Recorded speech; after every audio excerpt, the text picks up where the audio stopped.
Ok, Gênesis capítulo 40. Agora que você está em capítulo 40, eu gostaria de ir para versículo 20 de capítulo 39, tá? Então, seria Gênesis 39. Nós vamos estar em capítulo 40, mas eu quero começar a leitura em capítulo 39, versículo 20. Tudo bem? E o senhor de José o tomou e o entregou na casa do cárcere, no lugar onde os presos do rei estavam encarcerados. Assim esteve ali na casa do cárcere. E o Senhor, porém, estava com José e estendeu sobre ele a sua benignidade e deu-lhe graça aos olhos do carcereiro Mo. E o carcereiro Mo entregou na mão de José todos os presos que estavam na casa do cárcere, e ele ordenava tudo o que se fazia ali. E o carcereiro Mo não teve cuidado de nenhuma coisa que estava na mão dele, porquanto o Senhor estava com ele, e tudo que fazia o Senhor prosperava. Capítulo 40, versículo 1. E aconteceu depois destas coisas que o copeiro do rei do Egito e o seu padeiro ofenderam o seu senhor, o rei do Egito. Indignou-se Faraó muito contra os seus dois oficiais, contra o copeiro Mo e contra o padeiro Mo. Entregou-os à prisão na casa do capitão da guarda, na casa do cárcere, no lugar onde José estava preso. Existem, às vezes, nas nossas vidas, quando a gente anda no retidão, anda segundo a palavra de Deus e ainda passamos por algo extremamente difícil. Eu não sei se você pode imaginar nesse momento, algum momento da sua vida, e você vai para dormir e você deita a sua cabeça do travesseiro, mas você não está bem. Porque você está passando por algo tão complicado e você faz a pergunta, por quê? Por que eu estou passando por isso? José aqui, pelo que a gente vê, capítulo 37, capítulo 39, aqui capítulo 40, um homem extremamente justo. Saiu até de uma família bem complicada, mas ele mesmo, homem de Deus. Deus estava tão com ele que a Bíblia fica falando isso nessas passagens. Diz aqui em capítulo 39, versículo 23, o Senhor estava com ele. E tudo que fazia, o Senhor prosperava. Eu gostaria que vocês mantivessem um dedo aqui em Gênesis 40. E vamos para Salmo 23. Talvez Salmo 23 seja o salmo mais amado por crentes na Bíblia, Salmo 23. Eu gostaria de destacar algo para vocês hoje à noite, que pode ajudar muito o seu entendimento quando você passa por tribulações ou dificuldades como um crente. Nós não vamos ficar aqui em Salmo 23, mas nós vamos simplesmente ver algo escrito por Davi. Ele passou por muita coisa. Saul queria matar ele, o filho dele queria matar ele. Note aqui, Salmo 23, versículo 1. Ele escreveu, o Senhor é o meu pastor, nada me faltará. Deitar-me faz em verdes pastos, guia-me mansamente a águas tranquilas. Refrigera a minha alma. Guia-me pelas veredas da justiça por amor do seu nome. Ainda que eu andasse pelo vale da sombra da morte, não temeria mal algum, porque tu estás comigo. A tua vara e o teu cajado me consolam. Preparas uma mesa perante mim na presença dos meus inimigos. Unges a minha cabeça com óleo, o meu cálice transborda. Certamente que a bondade e a misericórdia me seguirão todos os dias da minha vida, e habitarei na casa do Senhor por longos dias. Eu queria que os irmãos olhassem para o versículo 4 de novo. Davi escreve algo bem importante aqui, quando ele escreve: ainda que eu andasse pelo vale da sombra da morte. Ele não fala aqui, ainda que eu andasse pela morte, mas pelo vale da sombra da morte. Uma sombra não é a coisa cria a sombra. E você está na sombra, existe algo que está ameaçando a sua vida, a sua tranquilidade, o seu nome, a sua vida financeira, a sua família, seu casamento, seja o que for. Vem algo que atrapalha e você, e você pensa, e agora o que eu vou fazer? Como que eu vou lidar com isso? Mas se você, como o salmista Davi, você lembra, o Senhor é o meu pastor, nada me faltará. Nada me faltará. Quando você fala, o Senhor é meu pastor, você está dizendo o seguinte: eu sou uma ovelha, eu não sei por onde ir, mas eu tenho um pastor e ele vai me levar para onde eu preciso ir. E se ele me levar para o vale da sombra da morte, é porque ele vai me proteger lá. E sabe, o lugar mais seguro é estar bem no centro da vontade de Deus. A vontade de Deus para a sua vida pode ser o vale da sombra da morte. No caso de José, ele estava na cadeia. Mas o Senhor era o pastor dele e nada lhe faltava. Nada. Você entende isso? Você consegue levar a sua inquietação para Deus e falar: Deus, eu não compreendo essa situação, nem sei por que eu passo por isso. Eu tento fazer o certo, mas eu sei que o Senhor me consola, eu sei que o Senhor refrigera a minha alma. Então, nesse momento, eu vou colocar tudo nas tuas mãos. Eu entrego a minha vida de novo, confiando em ti. E essa é a ideia aqui. Nós podemos voltar para Gênesis capítulo 40 e nós vemos uma situação triste para José, o rapaz justo de Jacó. A Bíblia diz aqui que ele estava na casa do cárcere. Na casa do cárcere. Note aqui versículo 1 de Gênesis 40. Diz: e aconteceu depois destas coisas que o copeiro do rei do Egito e o seu padeiro ofenderam o seu senhor, o rei do Egito. E indignou-se Faraó muito contra os seus dois oficiais, contra o copeiro Mo e contra o padeiro Mo, e entregou-os à prisão na casa do capitão da guarda, na casa do cárcere, no lugar onde José estava preso. Então José preso. E agora, a gente não sabe quanto tempo ele passou lá. Alguns acham que ele tinha mais ou menos 27 anos de idade. Mas ele está lá e tem os outros homens que ajudavam o rei do Egito, que era o próprio Faraó. E Faraó se indignou muito contra esses homens, dois oficiais dele.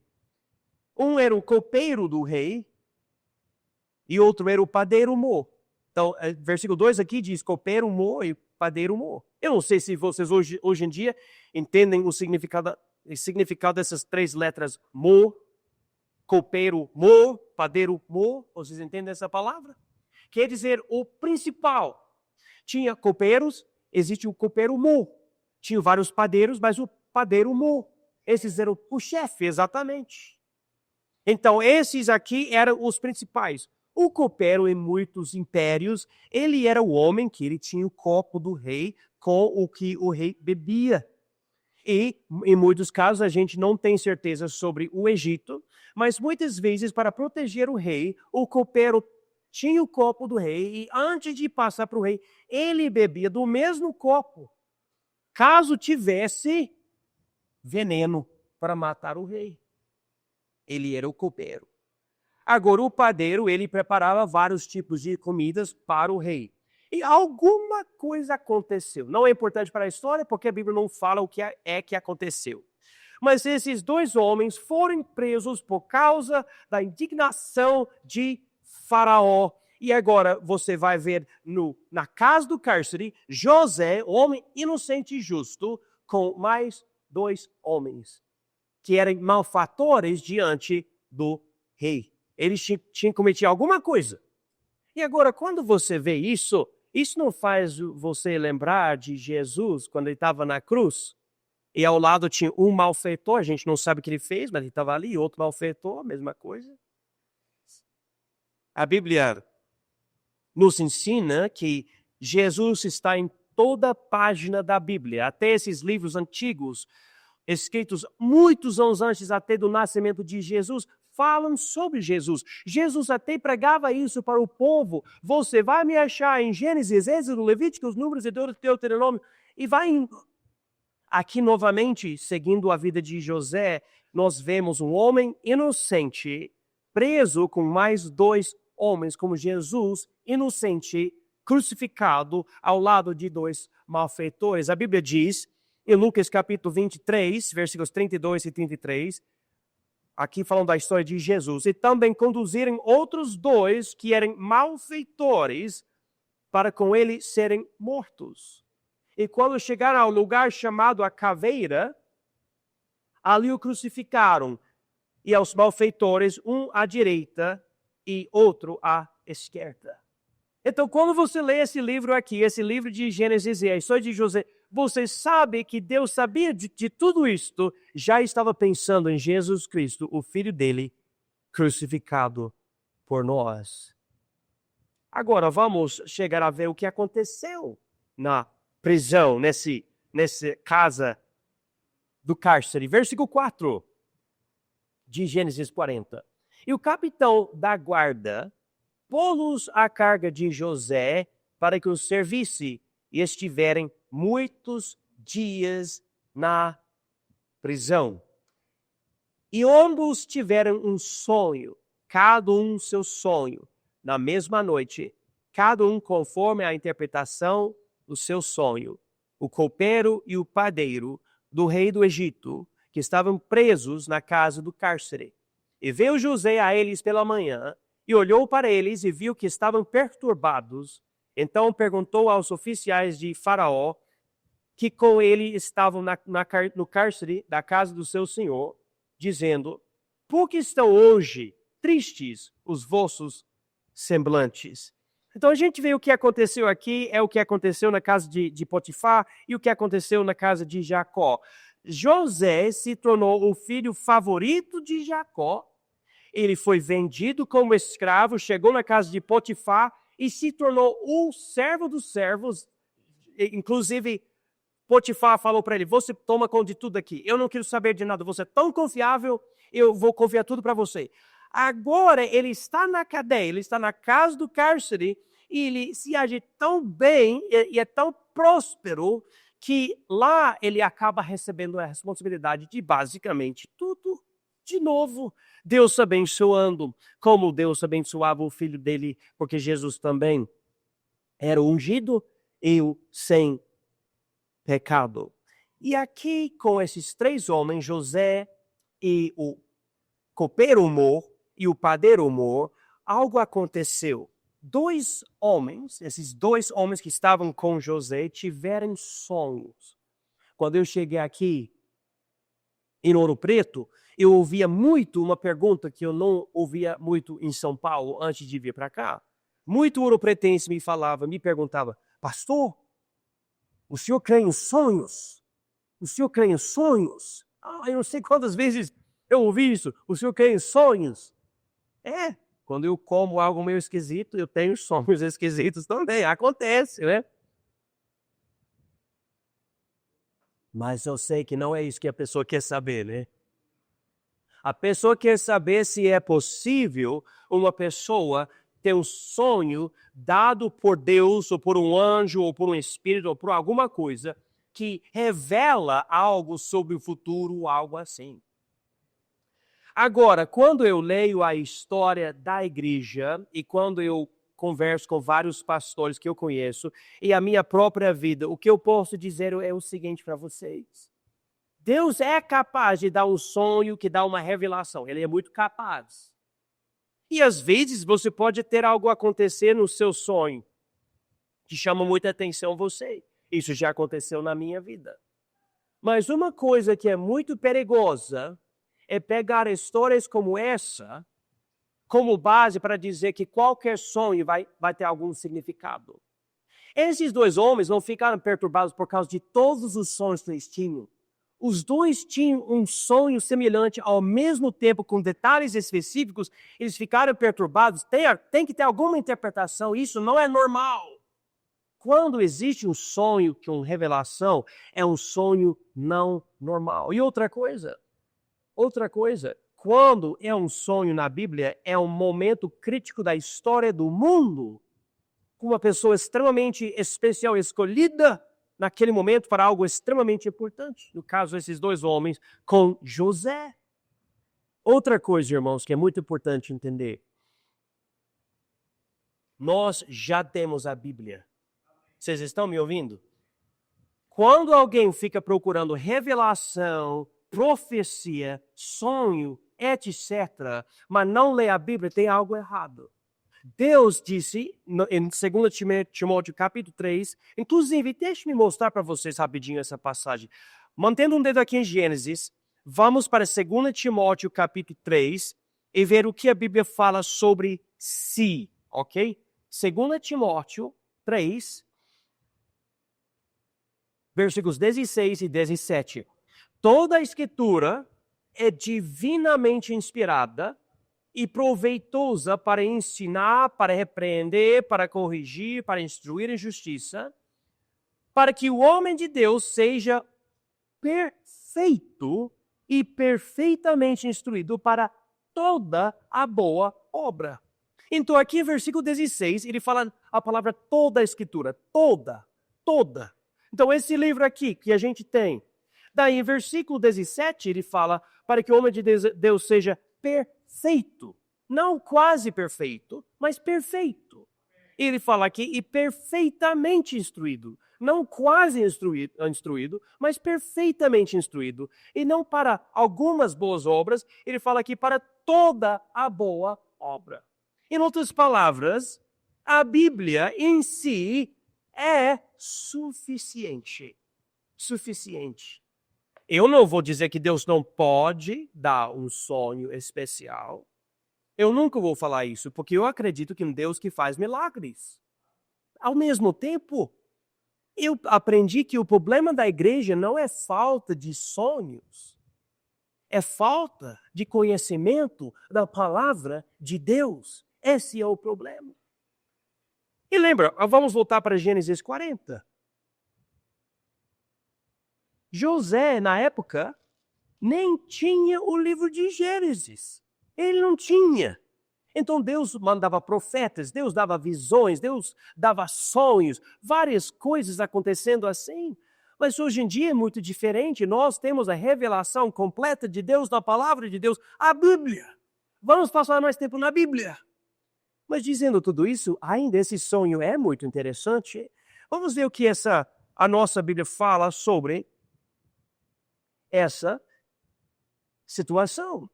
Diz aqui, versículo 7 de Gênesis 40, então perguntou aos oficiais de Faraó que com ele estavam no cárcere da casa de seu senhor, dizendo, por que hoje estáis tristes os vossos semblantes? Vamos ver, versículo 8.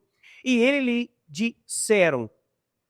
lhe disseram, tivemos um sonho e ninguém há que o interprete.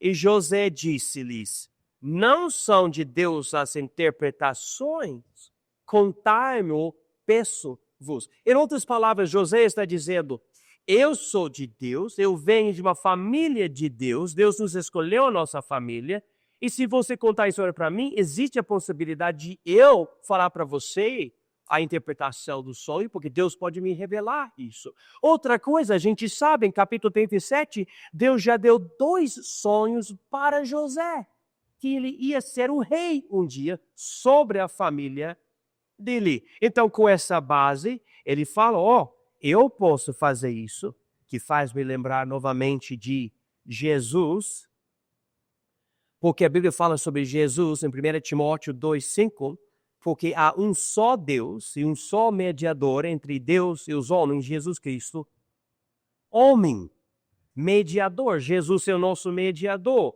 Minha filha está aqui, vamos dizer que ela representa o ser humano. E eu sou Jesus, eu vou representar Jesus. E Deus está aqui. Para a Mariah ter acesso a Deus, o mediador que ela precisa é Jesus. Se você não tem Jesus, você não tem acesso livre a Deus.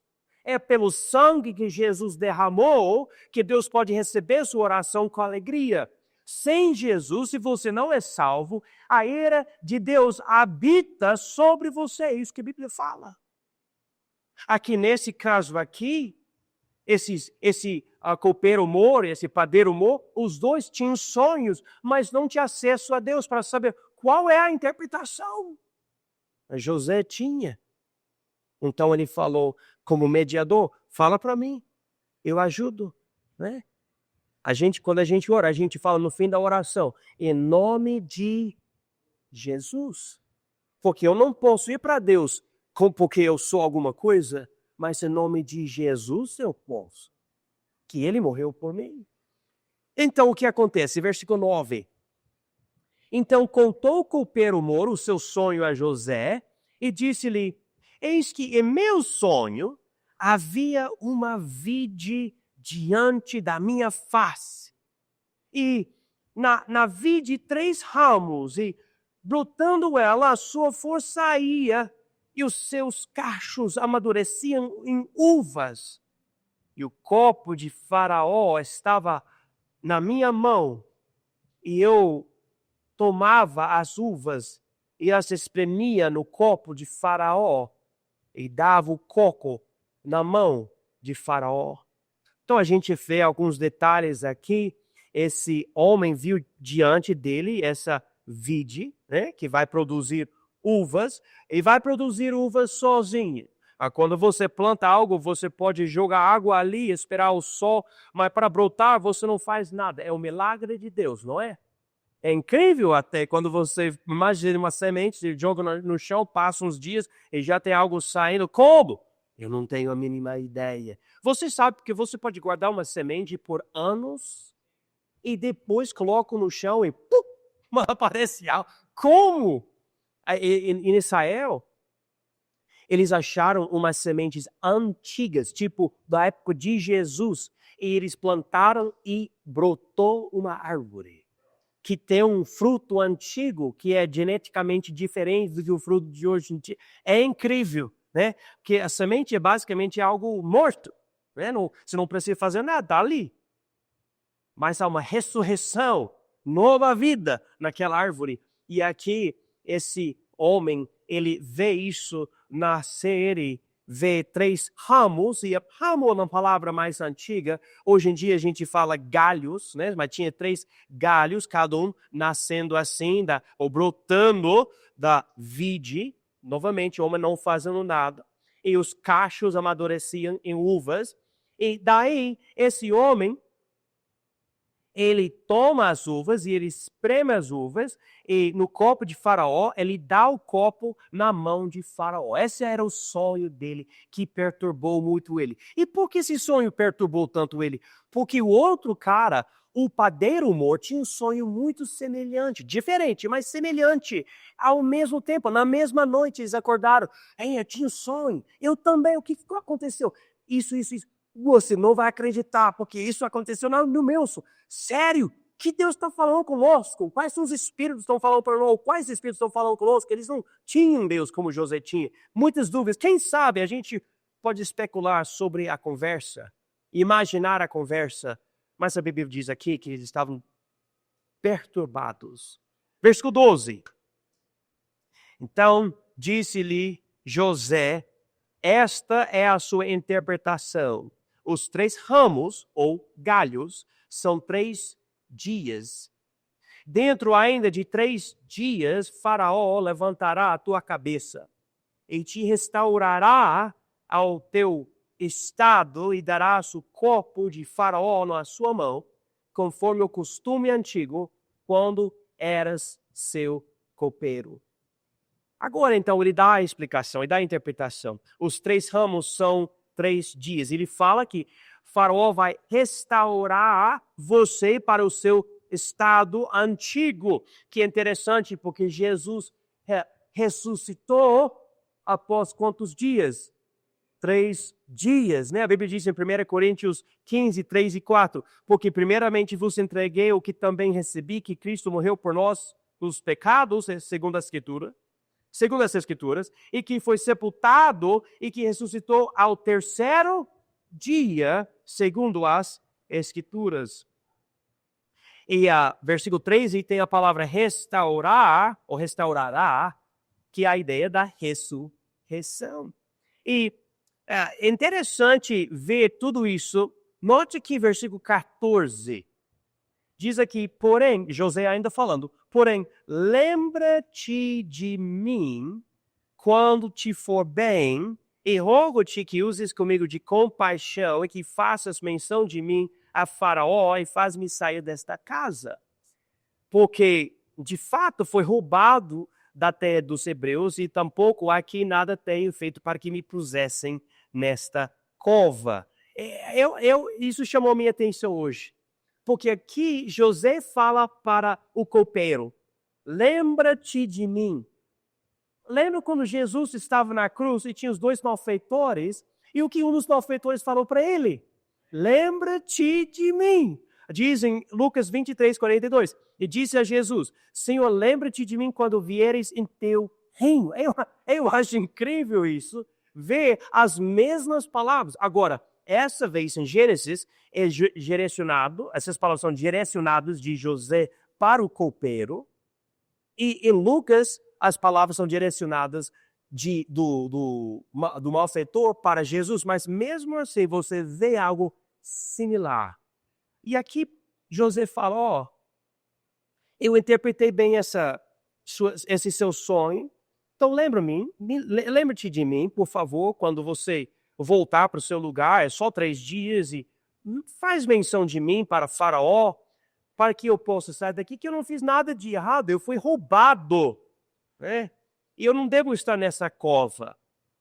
Agora, versículo 16. Vendo então o padeiro Mor, que tinha interpretado bem, disse a José, eu também sonhei, e eis que 3 cestos brancos estavam sobre a minha cabeça. E no cesto mais alto havia de todos os manjares de Faraó, obra de padeiro, e as aves comiam do cesto de sobre a minha cabeça. Que sonho, né? Estranho quando você para pensar, mas a gente sabe que você pode passar por ter um sonho muito estranho. Aqui, então você pode imaginar 3 cestos brancos, né?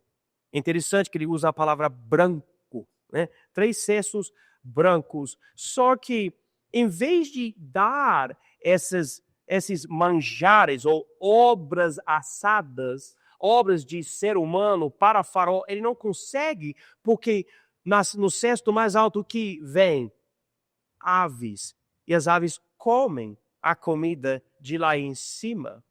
Então, a situação desse é diferente porque o copeiro dava o vinho para Faraó, aqui esse homem não consegue. Anteriormente, as uvas cresciam pela bênção de Deus. Aqui não, aqui são manjares de Faraó. Manjares são obras assadas, ou seja, coisas feitas pelos homens. Então, o copeiro, ele viu a obra de Deus que salvou ele, e aqui esse homem não, ele vê a obra do homem e não consegue dar comida para Faraó. Versículo 18. Então respondeu José e disse, esta é a sua interpretação. Os 3 cestos são 3 dias.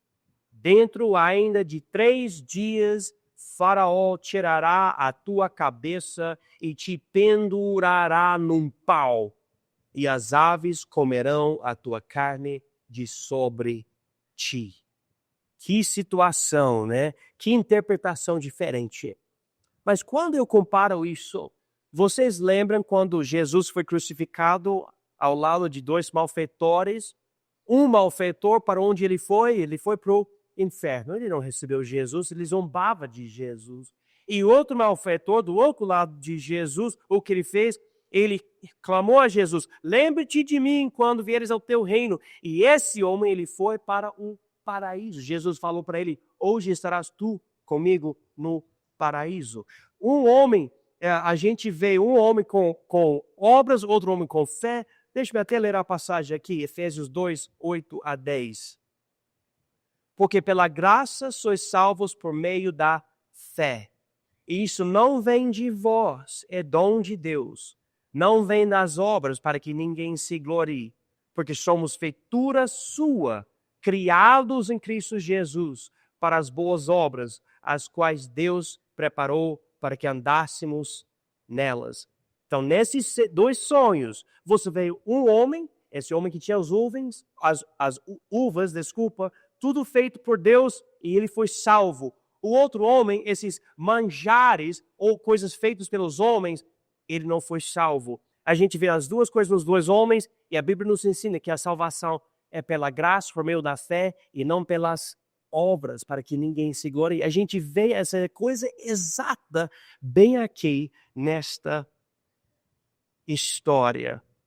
Agora, podemos chegar aqui ao fim, versículo 20. E aconteceu ao terceiro dia, o dia do nascimento de Faraó, que fez um banquete a todos os seus servos, e levantou a cabeça do copeiro Mo e a cabeça do padeiro Mo no meio dos seus servos. E fez tornar o copeiro Mo ao seu ofício de copeiro, e este deu o copo na mão de Faraó.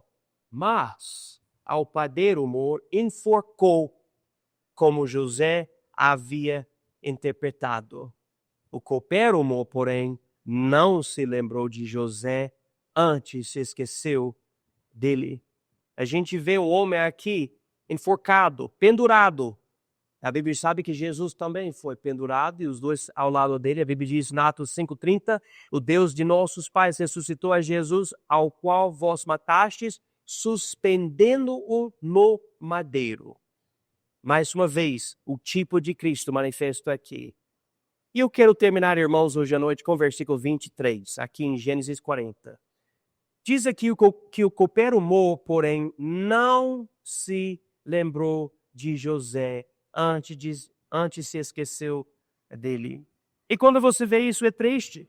José era justo, santo, escolhido por Deus, conseguindo interpretar sonhos, tudo isso. Mas esse homem, eu não sei porquê, esse copeiro que foi salvo, segundo a interpretação do sonho, ele esqueceu de José. Irmãos, não é bom saber que quando a gente fala com Jesus, lembra-te de mim, que ele lembra? Que quando a gente pede a salvação, ele lembra? Quando o homem ao lado de Cristo no Novo Testamento falou: Senhor, lembra-te de mim quando vieres em teu reino, disse-lhe Jesus: em verdade te digo que hoje estarás comigo no paraíso. Sabe o que Jesus deu para ele? O homem em Gênesis não deu isso para José, mas Jesus deu isso para o malfeitor. Ele lhe deu a certeza da salvação. Ele falou: você vai morrer, sim, mas você vai estar comigo no paraíso. Tem muita gente por aqui na nossa cidade que eu já evangelizei nem sei quantas pessoas. Pastor, é impossível ter a certeza da salvação. Ninguém sabe se vai para o céu, só Deus sabe. Não. Aqui mesmo é Lucas 23, 43. Jesus dá a certeza da salvação para um malfeitor que não tinha boa obra nenhuma na vida dele, não foi batizado, e Jesus disse para ele: em verdade te digo que hoje estarás comigo no paraíso. E eu quero fazer essa pergunta para todos vocês, crianças, adultos e todos aqui. Você tem certeza que você vai para o céu? Você tem certeza? Jesus, presta atenção, Jesus dá esta certeza para todos que colocam sua fé nele. Ele dá ele quer dar essa certeza. E para terminar, vamos chegar no Novo Testamento, 1 João, capítulo 5, por favor. Note aqui, a gente termina aqui. 1 João, capítulo 5.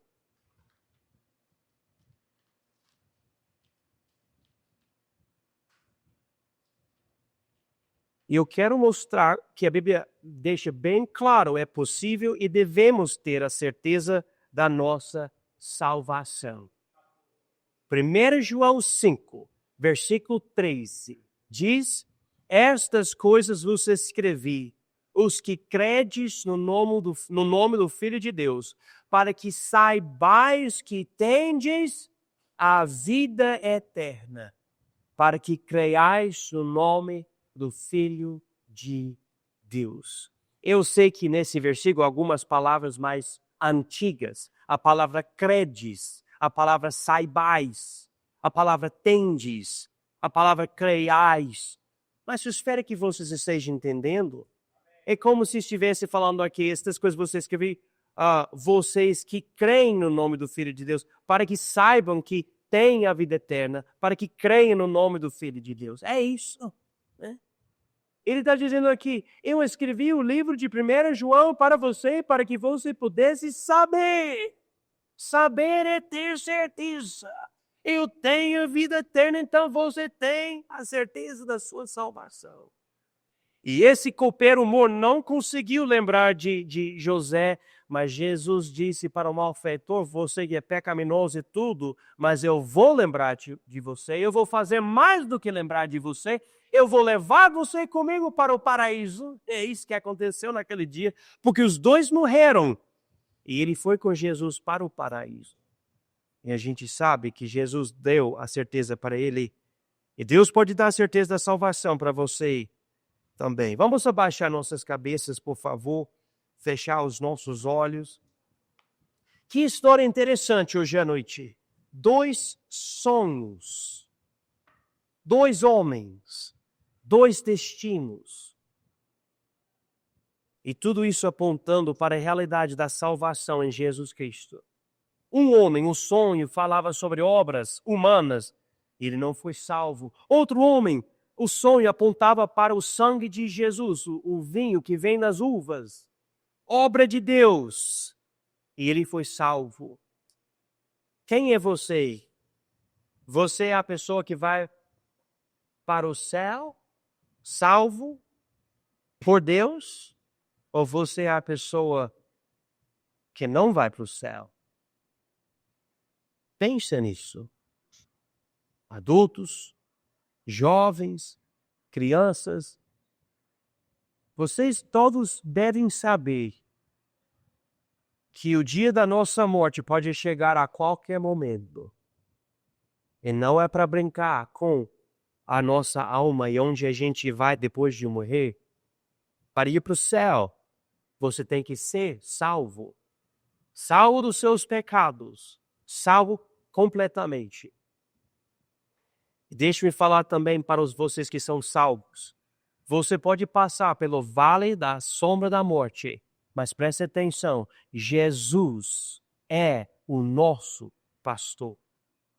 E quando a gente passa pelo vale da sombra da morte, é Jesus, nosso pastor, que nos levou para esse lugar. Pai Celestial, eu agradeço ao Senhor pela ajuda que o Senhor nos deu hoje à noite, durante esse culto, para ouvir esse capítulo e considerar essa realidade. É uma história muito interessante. Há muito a ser entendido. E eu quero que todos aqui compreendam que a salvação é pela graça por meio da fé, que todo mundo saiba muito bem que é possível ter a certeza da salvação e que todos que têm Jesus percebem muito bem que o Senhor é nosso pastor e nada nos faltará. Pai, por favor, ajude cada um de nós a entender muito bem essas coisas hoje à noite. E se há alguém aqui que não tem certeza da salvação, o irmão que está passando por algo, está com bastante inquietação, Pai, por favor, opere esta noite acalmando o coração, dando descanso para a alma. Eu peço isso em nome de Jesus. Amém.